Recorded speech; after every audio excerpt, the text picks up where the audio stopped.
بسم اللہ الرحمن الرحیم۔ آج فقہ الحدیث میں ہمارا عنوان ہے خرید و فروخت کے مسائل، بے اور شراء۔ بے اور شراء، بے کے لغوی معنی بیچنے اور خریدنے کے، اور اسی طرح شراء کے معنی بھی بیچنے اور خریدنے کے ہیں، لیکن عام طور پر باع یبیع بیعًا کے معنی بیچنے کے ساتھ کیے جاتے ہیں، اور اشتریت و شراء کے معنی خریدنے کے ساتھ کیے جاتے ہیں۔ بے اور شراء، خرید و فروخت جو ہے، یہ ایک مسلمان کی زندگی کا ایک اہم حصہ ہے، حتیٰ کہ خرید و فروخت کے ذریعے سے انسان حلال رزق کماتا ہے، اور اس حلال رزق کا اس کی پوری عبادتوں پر اور اس کی پوری ریاضتوں پر اور مجاہدتوں پر اثر ہوتا ہے۔ اگر اس کے پیٹ میں رزق حلال ہوگا تو اس کی عبادتیں قبول ہوگی، اور اگر رزق حرام ہوگا تو اس کی عبادتیں مردود ہوگی۔ اس لیے اللہ تعالیٰ نے انبیاء کرام کو حکم دیا، یا ایھا الرسل کلوا من الطیبات واعملوا صالحا، اے انبیاء کرام کی جماعتوں، آپ حلال کھاؤ اور اعمال صالحہ کرو۔ تو پہلے حلال کھاؤ فرمایا، پھر فرمایا کہ اعمال صالحہ کرو۔ تو اس میں اشارہ اس بات کی طرف کہ حلال کھانے کے بعد اگر عمل صالح تھوڑا بھی ہو تو وہ بھی انسان کے لیے بہت ہوتا ہے، اور اگر پیٹ میں حرام ہو تو پھر عبادت مردود ہوتی ہے۔ جیسے رسول اللہ صلی اللہ علیہ وسلم نے فرمایا کہ ایک شخص جو ہے وہ دور دراز سفر طے کر کے پراگندہ حال مکہ پہنچتا ہے، بیت الحرام کی چادریں پکڑتا ہے، بیت اللہ کی چادریں پکڑتا ہے اور چیختا اور چلاتا ہے، یا اللہ کہتا ہے، روتا گڑ گڑاتا ہے، اللہ تعالیٰ سے دعائیں مانگتا ہے، لیکن این یستجاب، اس کی دعا کیسے قبول ہوگی؟ اس کا کھانا جو ہے وہ حرام کا ہے، اس کا پینا حرام کا ہے، اس کے کپڑے حرام کے ہیں، اس کی سواری حرام کی ہے، تو ایسے لوگوں کی عبادتیں قابل قبول نہیں ہوتی ہیں۔ تو اس لیے یہ خرید و فروخت کے جو مسائل ہے، یہ انسان کی زندگی کے اندر اور خاص کر مسلمان کی زندگی کے اندر بڑی اہمیت رکھتے ہیں، کہ کوئی ایسی خرید و فروخت نہ ہو جائے کہ جو ہمارے دین میں، شریعت میں ناجائز ہو، تاکہ ہمارا کھانا پینا حرام نہ ہو جائے۔ وہ تاجر جو نیک ہو، سچا ہو، وہ قیامت کے دن انبیاء کے ساتھ ہوگا، جیسے نبی اکرم صلی اللہ علیہ وسلم فرمایا، التاجر الصدوق الامین مع النبیین والصدیقین والشہداء والصالحین، کہ نیک تاجر، سچا تاجر جو ہے وہ انبیاء، صدیقین، شہداء، صالحین کی رفاقت میں ہوگا۔ تو وجہ اس کی یہی کہ یہ اس کی اہمیت ہے، رزق حلال کی اپنی بڑی اہمیت ہے۔ تو حرام جو ہے تجارت اور حلال تجارت ہے، اس کے اصل میں ہماری شریعت میں تجارت کی بنیاد جو ہے وہ رکھی گئی ہے، ایک تو خیرخواہی کے اوپر، کہ خیرخواہی ہونی چاہیے تجارت میں۔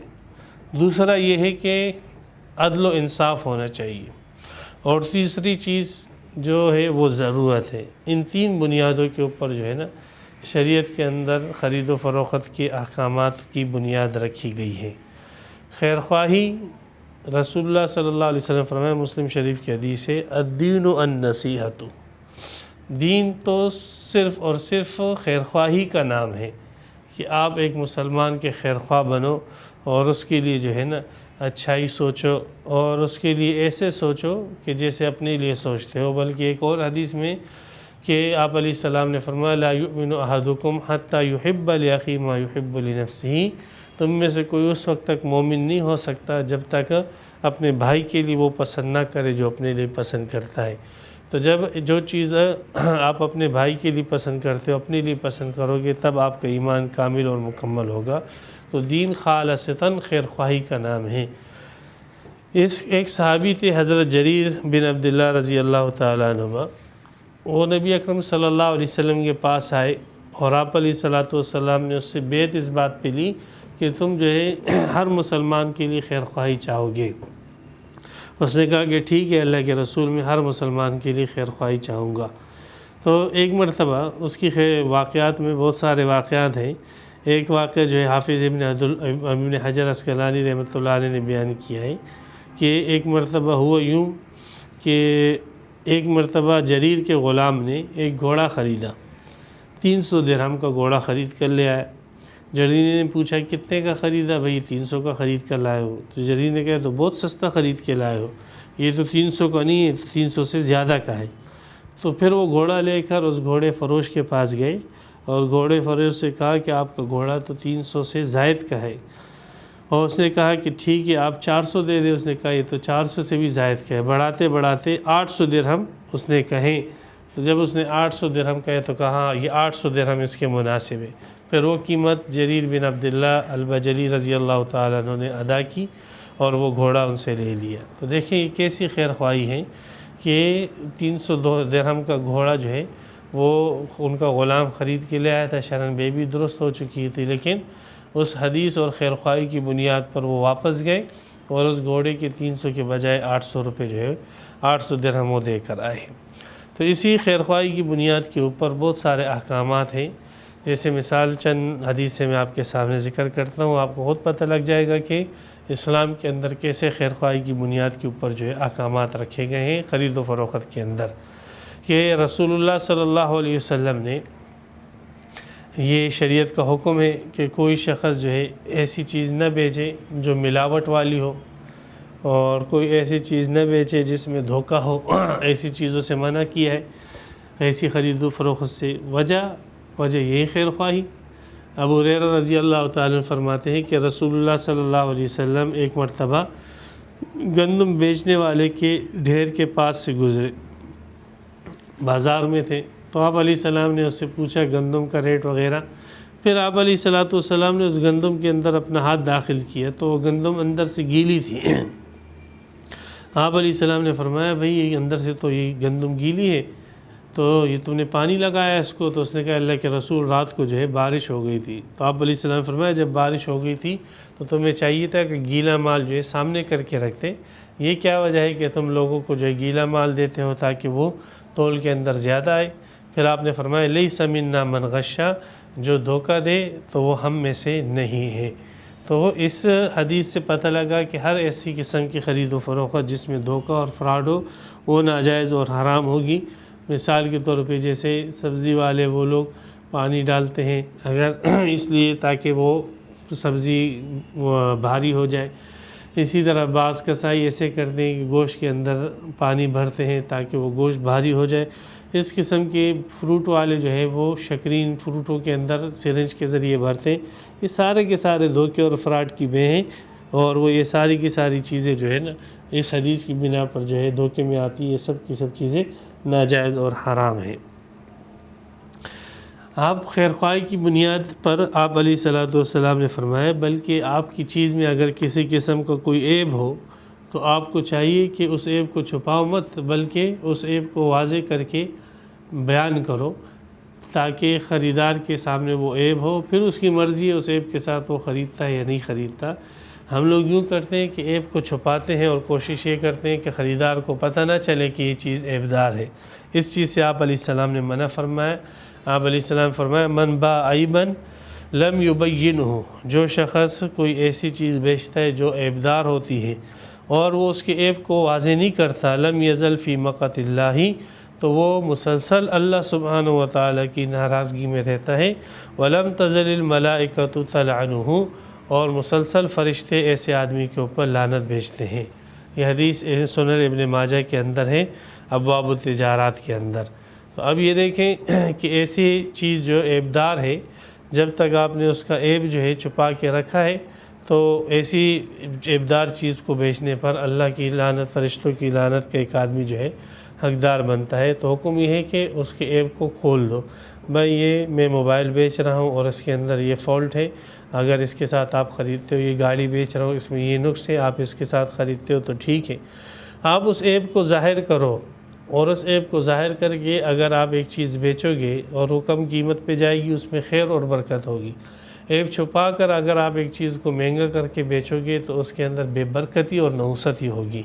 جیسے بخاری شریف کی حدیث ہے، حضرت حکیم ابن حزام رضی اللہ تعالیٰ عنہ فرماتے ہیں کہ رسول اللہ صلی اللہ علیہ وسلم نے فرمایا فَإِن صَدَقَا وَبَيَّنَا، اگر خرید و فروخت کرنے والے ایک دوسرے کے ساتھ سچ بولتے ہیں اور اگر کوئی عیب ہوتا ہے تو اس عیب کو واضح کرتے ہیں، بورک لہما فی بیعہما، تو ان کی خرید و فروخت کے اندر برکت دے دی جاتی ہے۔ وَإِن كَتَمَا وَكَذَبَا، اور اگر وہ عیبوں کو چھپاتے ہیں اور جھوٹ بولتے ہیں محقت البرکۃ من بیہما، تو ان کی خرید و فروخت سے برکتیں ختم ہو جاتی ہیں۔ پھر مال زیادہ ہوتا ہے، لیکن جتنا مال زیادہ ہوتا ہے اتنی ہی بے برکتیاں جو ہے وہ زیادہ ہوتی رہتی ہے۔ تو اس لیے حکم یہ ہے کہ اگر عیبدار چیز ہے تو اس کے عیب کو آپ واضح کر کے جو ہے بیچیں۔ رسول اللہ حضرت عائشہ رضی اللہ تعالیٰ عنہ فرماتی ہیں کہ ایک شخص نے غلام خریدا، وہ اس کے پاس کچھ عرصہ رہا، پھر خریدار کو اس غلام میں ایک عیب کا علم ہوا، تو وہ اپنا معاملہ رسول اللہ صلی اللہ علیہ وسلم کے پاس لائے، تو آپ صلی اللہ علیہ وسلم نے وہ غلام بیچنے والے کو واپس دے دیا۔ تو اس سے پتہ لگا کہ اگر کسی نے دھوکے سے کوئی عیبدار چیز کسی پر بیچ دی ہے تو اس خریدنے والے کو یہ حق حاصل ہے کہ جب اس کو اس عیب کا علم ہو جائے تو وہ اس چیز کو جو ہے واپس بیچ سکتا ہے۔ اسی طرح بعض لوگ یوں دھوکہ کر کے جو ہے دھوکے کے ساتھ ایک چیز بیچتے تھے، جیسے دودھ بیچنے والے، بکریاں بیچنے والے یوں کرتے تھے کہ بکریوں کا دودھ نہیں نکالتے تھے اور بھینسوں کا دودھ نہیں نکالتے تھے، حتیٰ کہ ان کے تھن جو ہے وہ 2 دن 3 دن کی دودھ اس میں جمع ہو جاتا، تو جب خریدار آتا تو خریدار کے سامنے وہ دودھ نکالتے، خریدار جو ہے وہ خوش ہو جاتا کہ اس بکری کے اندر اور اس بھینس میں اتنا دودھ ہے۔ پھر بعد میں جب وہ اسے گھر لے جاتا اور پتہ لگ جاتا کہ بھائی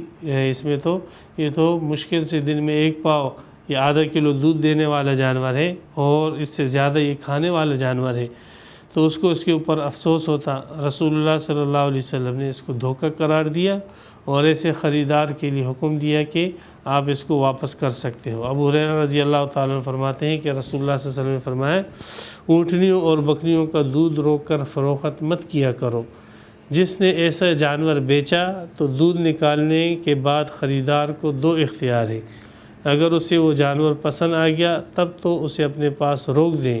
اور اگر پسند نہیں آیا تو وہ اسے واپس کر دے۔ یہ ابو داؤد وغیرہ کی حدیث ہے، ابو داؤد شریف کے اندر ہے۔ تو یہ ساری چیزیں جو ہے خیرخواہی کی بنیاد پر ہیں۔ اسی خیرخواہی کی بنیاد پر یہ بھی آپ علیہ الصلوۃ والسلام نے اس بات کا بھی حکم دیا ہے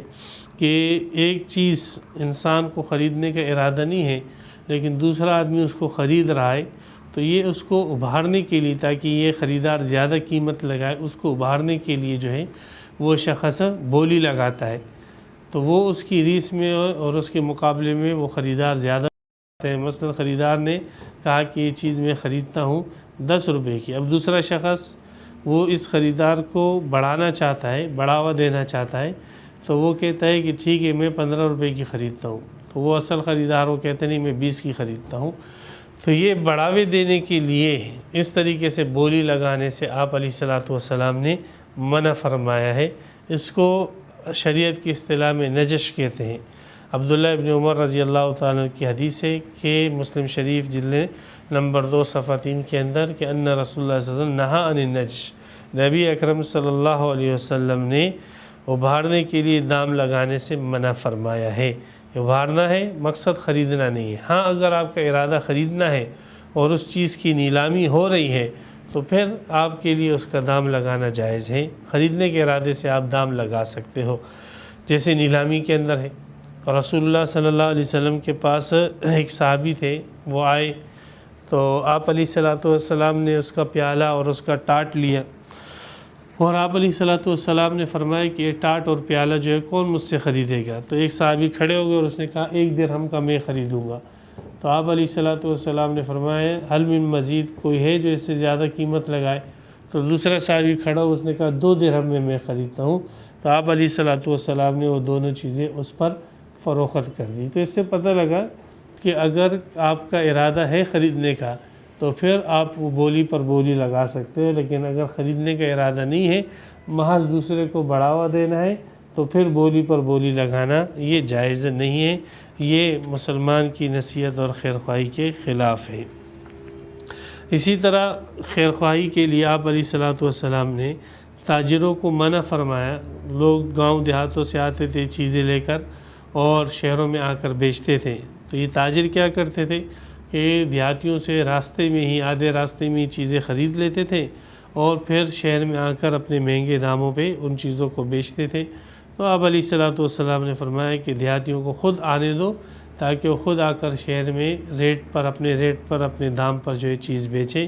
اور تاکہ لوگوں کے لیے سستائی ہو اور مہنگائی نہ ہو۔ ابو ہریرہ عبداللہ ابن عمر رضی اللہ تعالیٰ کی حدیث ہے کہ رسول اللہ صلی اللہ علیہ وسلم فرمایا لا تلقوا السلع حتی یہبط بہ الاسواق، کہ قافلے والوں سے سامان مت خریدو جب تک وہ سامان بازار میں نہ اتار دے۔ تو اس لیے یہ ساری کی سارے احکامات جو ہے خیر خواہی کے اوپر مبنی ہیں۔ اس قسم کی اس نظر سے اگر ہم دیکھیں گے تو ہمیں بہت ساری حدیثیں اسی رخ میں جو ہے ملتی جائے گی، اور جس کی بنیاد جو ہے خیر خواہی کے اوپر ہوگی۔ اسی خیر خواہی کے علاوہ دوسری چیز جس کو میں نے بتلایا تھا وہ عدل اور انصاف ہے۔ عدل اور انصاف کی بنیاد پر جو ہے نا اللہ تبارک و تعالیٰ نے بلکہ شارع نے جو ہے بہت سارے احکامات رکھے ہیں۔ عدل اور انصاف اس میں یوں ہے کہ اصل جو چیزیں ہیں پیداوار کی، جو چیزیں شرعاً اسباب پیداوار ہے، وہ دو چیزیں ہیں، ایک ہے انسان کا عمل اور دوسرا ہے مال۔ اگر یہ دو چیزیں انسان استعمال کرتا ہے، اپنا عمل بھی لگاتا ہے اور مال بھی لگاتا ہے، تو اس کے نتیجے میں جو پیداوار وہ حاصل کرتا ہے وہ اس کے لیے حلال ہوتی ہے۔ لیکن اگر کوئی ایسا کام ہو کہ جس میں انسان جو ہے صرف ان دونوں میں سے ایک چیز لگائے، تو اس میں اگر انسان صرف اپنا عمل لگاتا ہے، مال نہیں لگاتا، جیسے مزدور لوگ ہوتے ہیں، تو بھی وہ اس کے نتیجے میں جو پیداوار ہوتی ہے اس کا وہ مستحق ہوتا ہے۔ اور اگر ایک انسان صرف اپنا مال لگاتا ہے اور اپنا عمل نہیں لگاتا، تو اصول یہ ہے کہ یہ کسی فائدے کا منفعت کا مستحق نہیں ہونا چاہیے۔ لیکن ضرورتاً تین چیزیں ایسی ہیں کہ جہاں پر جو ہے اس کو اجازت دی گئی ہے کہ مال لگانے کی صورت میں بھی آپ جو ہے منفعت کے حقدار بن سکتے ہو۔ تو یہ اصول ہے کہ انسان کا عمل ہو اور مال ہو، جب یہ دو چیزیں ہوگی تب وہ انسان جو ہے اس منفعت سے فائدہ اٹھانا اس کے لیے جائز ہو جاتا ہے۔ اب کوئی بھی ایسا کام جس میں نہ انسان کا عمل ہو اور نہ انسان کا مال لگا ہو، تو ایسی کمائی انسان کے لیے جائز نہیں ہے۔ اگر آپ اپنے گرد و نواح میں دیکھو گے تو بہت سارے ایسے لوگ آپ کو ملیں گے کہ جو ایسی آمدنی کھاتے ہیں کہ جس میں نہ ان کا عمل لگا ہوتا ہے اور نہ ان کا جو ہے مال لگا ہوا ہوتا ہے۔ مثال کے طور پہ جیسے آپ دیکھتے ہیں کہ ڈاکٹروں کو کہ وہ لوگوں کے لیے جو ہے ٹیسٹ لکھ کر دے دیتے ہیں اور اپنے کہہ دیتے ہیں کہ فلاں لیبارٹری سے جو ہے یہ ٹیسٹ کرائی جائے۔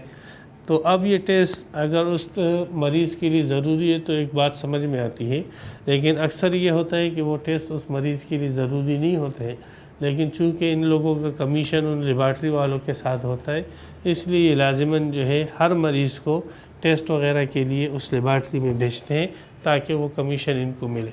اب یہ کمیشن جو ان کو مل رہا ہے، اس کمیشن پہ نہ ان کا مال لگا ہے نہ ان کا عمل لگا ہے، بلکہ بیٹھے بٹھائے جو ہے وہ کمیشن کھا رہے ہیں، پیسے کھا رہے ہیں۔ تو ایسے پیسے لینا ان کے لیے ناجائز اور حرام ہے۔ اس کی تھوڑی سی تفصیل بھی ہے، لیکن عموماً جو عمل یہ ڈاکٹر لوگ کرتے ہیں تو یہ کمیشن وغیرہ جو اس طریقے سے لیتے ہیں وہ ناجائز ہے۔ اسی طرح بعض مستری وغیرہ ہوتے ہیں تو وہ دکانداروں کے ساتھ اپنا کمیشن رکھتے ہیں کہ بھئی ہم آپ کے پاس گاہک لے کر آتے ہیں، بلاک ریتی آپ کی دکان سے دلواتے ہیں اور آپ اس میں ہمارا اتنا کمیشن رکھنا۔ تو اب اس کا نہ عمل لگا ہے نہ اس کا مال لگا ہے، تو ایسا نہ عمل لگے نہ مال لگے پھر آ کر وہ جو ہے کمیشن لیتا ہے، تو پھر یہ ناجائز ہے، ایسے حصہ دار بنتے ہیں، ناجائز ہے، جائز نہیں ہے۔ تو اب اسی وجہ سے ایسے تمام معاملات جس کے اندر انسان کا مال اور عمل نہ ہو، پھر انسان اس چیز کو حاصل کرتا ہے تو وہ مال اس کے لیے جائز نہیں۔ اس کا آپ دیکھیں عبداللہ ابن عباس کی ایک روایت ہے کہ نبی اکرم صلی اللہ علیہ وسلم نے ایک اونٹ خریدا اور آپ علیہ السلام کے پاس جو ہے اس کے پیسے نہیں تھے، تو آپ نے ادھار میں خریدا تھا۔ پھر آپ علیہ السلام کو اس اونٹ کے پیسے جو ہے قیمت اس اونٹ کی لگی منفعت کے ساتھ، فائدے کے ساتھ، تو آپ علیہ السلام نے فائدے کے ساتھ اس اونٹ کو بیچ دیا۔ جب فائدے کے ساتھ اس اونٹ کو بیچا تو یہ جو فائدہ حاصل ہوا اس کو آپ علیہ السلام نے بنی عبد المطلب کے یتیموں پر خرچ کر دیا، اور فرمایا آج کے بعد میں کوئی ایسی چیز نہیں خریدوں گا جس کی قیمت میرے پاس موجود نہ ہو۔ تو دیکھیں آپ علیہ السلام نے وہ مال قرض لیا تھا اور وہ نفع آپ کے لیے حلال تھا، لیکن چونکہ اگر حرام ہوتا تو آپ آگے فروخت نہ کرتے، لیکن چونکہ آپ علیہ السلام کا اس منفیت کے اندر نہ عمل تھا نہ مال لگا تھا، اس لیے آپ علیہ السلام نے اس منفیت کو اچھا نہ سمجھا اور اس کو یتیموں کے درمیان تقسیم کر دیا۔ اور ہماری حالت یہ ہے کہ ہم یہ چاہتے ہیں کہ نہ ہمارا عمل ہو نہ ہمارا مال لگے اور منفیت چیزوں کی جو ہے وہ ہمیں حاصل ہوتی رہے۔ ایسا جو ہے سوچنا جو ہے کہ ہمارے عمل اور مال کے بغیر ہمیں یہ چیز حاصل ہو، یہ آمدنی جائز نہیں ہے۔ اگر ایک انسان اپنا عمل لگائے اور مال نہ لگائے، جیسے مزدور ہوتے ہیں، تو اس کی آمدنی جو ہے وہ اس کو جو مزدوری دی جاتی وہ مزدوری اس کے لیے حلال ہے، بلکہ نبی اکرم صلی اللہ علیہ وسلم نے فرمایا آت الاجیر اجرہ من قبل جف عرقہ، کہ مزدور کو اس کی مزدوری دے دو اس سے پہلے کہ اس کا پسینہ جو ہے خشک ہو جائے، سوکھ جائے۔ تو اس طریقے سے جو ہے مزدور جو ہے وہ مزدوری پاتا ہے تو وہ مزدوری اس کے لیے حلال اور جائز ہے۔ اسی طرح اگر کوئی شخص صرف مال لگاتا ہے اور مال لگا کر وہ فائدہ اٹھانا چاہتا ہے، تو اصول یہ ہے کہ ایسے آدمی کا کاروبار اور ایسے آدمی کے لیے منفعت جو ہے جائز نہ ہو۔ مثال کے طور پہ ایک آدمی کسی کو جو ہے قرض دیتا ہے اور قرض دے کر جو ہے وہ کہتا ہے کہ مجھے اس پر آپ اتنا فائدہ دو، تو یہ قرض دے کر جو اس پر فائدہ لینا یہ سود اور حرام ہے، اور وجہ اس کی یہ ہے کہ مال کے اوپر منفعت لے رہا ہے جس میں اس کا کوئی عمل نہیں ہے۔ فرمایا کل قرض جر منفعتا فہو ربا، ہر ایسا قرض جو فائدے کو کھینچ کے لائے تو وہ سود ہے۔ ہاں اگر یہ مال لگاتا ہے اور مال کے اندر نقصان کے زمان اور تاوان کو برداشت کرتا ہے،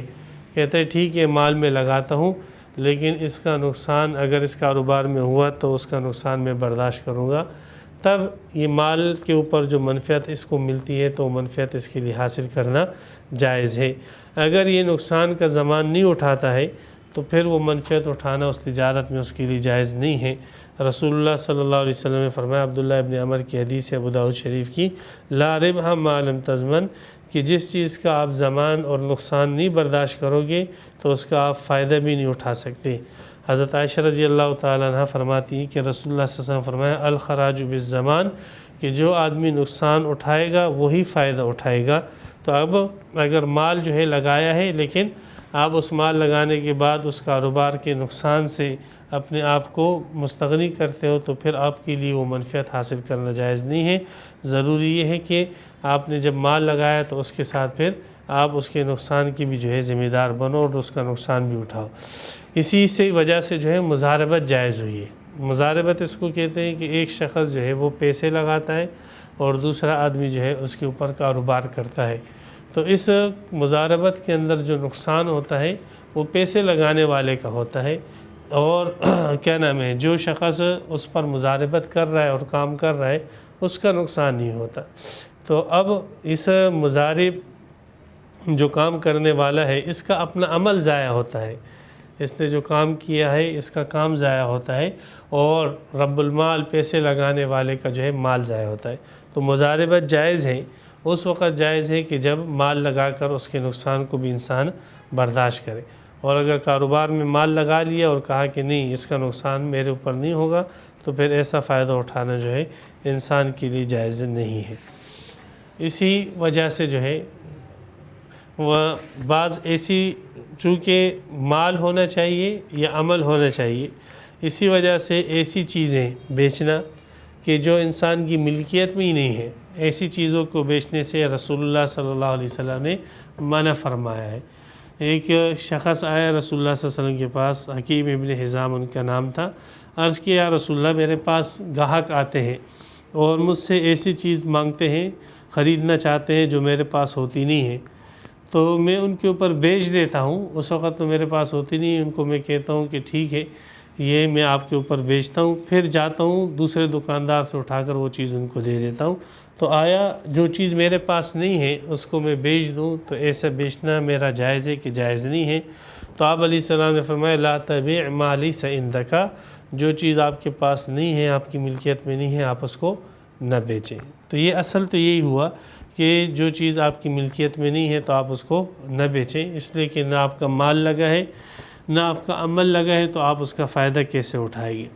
لیکن اس سے ایک صورت مستثنیٰ ہے، اور وہ صورت وہ ہے جس کو بے سلم کہتے ہیں، اور اس کو بے سلف بھی کہتے ہیں، کہ ایک آدمی پیسے نقد دے دیتا ہے اور چیز جو ہے نا وہ ادھار میں لیتا ہے۔ مثال کے طور پہ پیسے ابھی دے دیتا ہے اور کہتا ہے کہ ایک ہفتے کے بعد جو ہے وہ 10 بوریاں آٹا یہ مجھے دے دینا، یا ایک مہینے کے بعد جو ہے مجھے 1 ٹرک گندم کا دے دینا وغیرہ۔ تو پیسے ایڈوانس دے دیتا ہے اور مال بعد میں لیتا ہے۔ تو اب جو شخص یہ گندم بیچتا ہے یا آٹا بیچتا ہے یا جو بھی چیز وہ بیچتا ہے، وہ اس کے لیے ضروری نہیں ہے کہ وہ اس وقت اس کی ملکیت میں ہو، اگرچہ وہ اس کی ملکیت میں نہیں ہے، وہ بعد میں خرید کر جو ہے اس کو دے سکتا ہے۔ تو یہ صورت اس سے مستثنیٰ ہے، اس کو بے سلم کہتے ہیں۔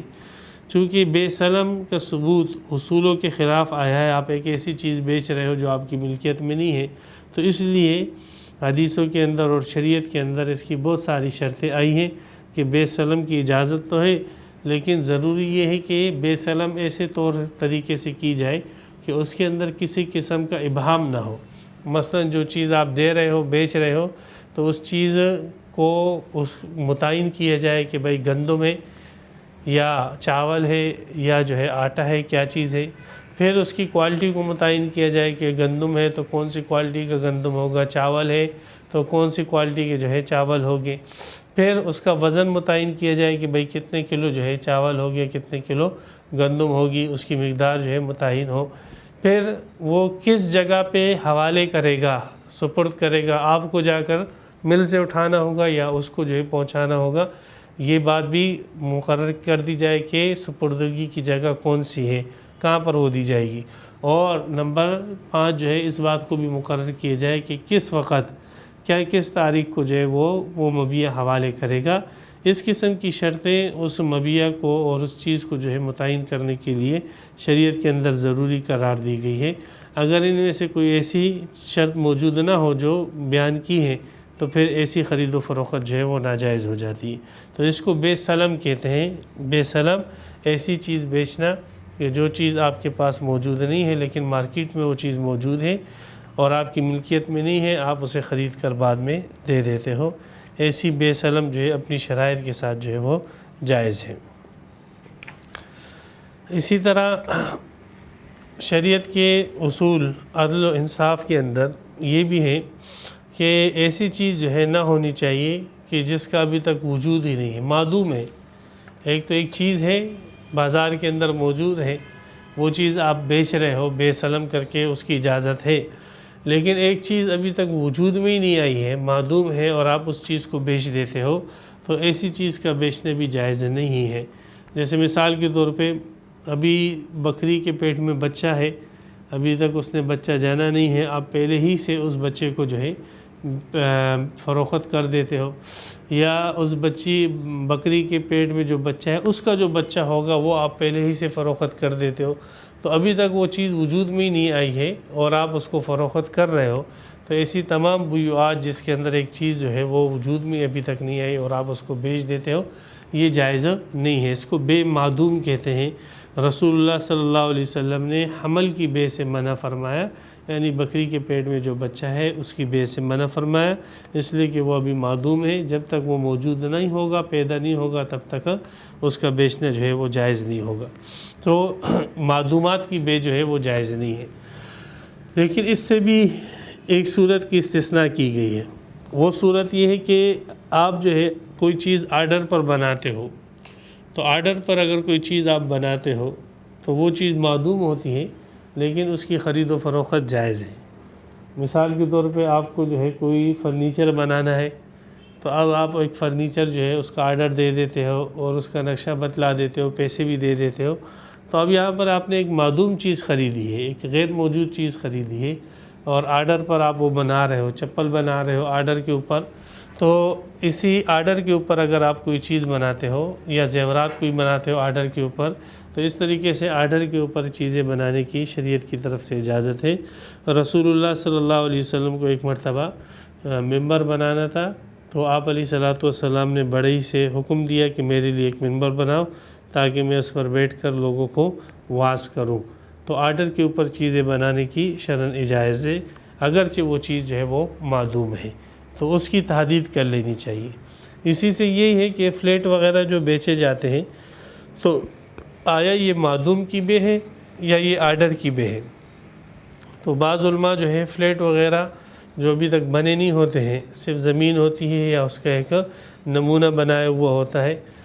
تو ایسے فلیٹوں کی بے کو معدوم کی بے کہہ کر جو ہے اس کو ناجائز کہتے ہیں۔ اور بعض علماء کہتے ہیں کہ نہیں،